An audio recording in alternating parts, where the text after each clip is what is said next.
ವಾರಿಜಾಸನೆ ರೀತ್ಯಾ ವಾರಿಧಿಯೇ ಸಕಲ ಶಾಸ್ತ್ರಕ್ಕೆಲ್ಲ ಮಾತೆಯು ನೀನೆ. ವಾಣಿ ಮಣಿ ವರದಾಯಿನಿ ವಾಣಿ ಮಣಿ ವರದಾಯಿನಿ ಸರಸ್ವತಿ ಮಾತೆ ಪೋರೆಗೆ. ಸದಾಶಿವ ಸಮಾರಂಭಾಂ ವ್ಯಾಸ ಶಂಕರ ಮಧ್ಯಮಾಂ ಅಸ್ಮದಾಚಾರ್ಯ ಪರ್ಯಂತಾಂ ಒಂದೇ ಗುರು ಪರಂಪರಾಂ.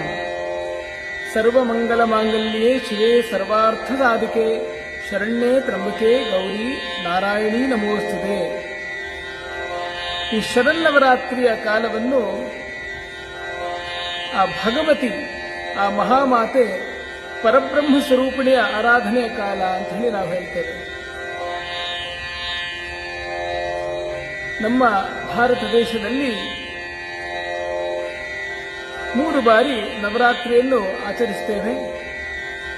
ಈ ಶರದ್ ಋತುವಲ್ಲಿ ಬರುವಂತಹ ನವರಾತ್ರಿಗೆ ಶಾರದಾ ನವರಾತ್ರಿ ಅಂತ ಹೇಳಿ ಹೇಳುತ್ತೇವೆ. ಈ ಸಂದರ್ಭದಲ್ಲಿ ಆ ಮಹಾಮಾತೆಯ ಅನುಗ್ರಹ ನಮ್ಮೆಲ್ಲ ಶಿಷ್ಯವರ್ಗದವರ ಮೇಲೆ ಹಾಗೂ ಭಕ್ತಾದಿಗಳ ಮೇಲೆ ಆಗಲಿ, ಆ ಭಗವತಿ ಪ್ರಸನ್ನಳಾಗಲಿ ಅಂತ ಹೇಳಿ ನಾವು ಹೇಳಲಿಕ್ಕೆ ಇಷ್ಟಪಡ್ತೇವೆ.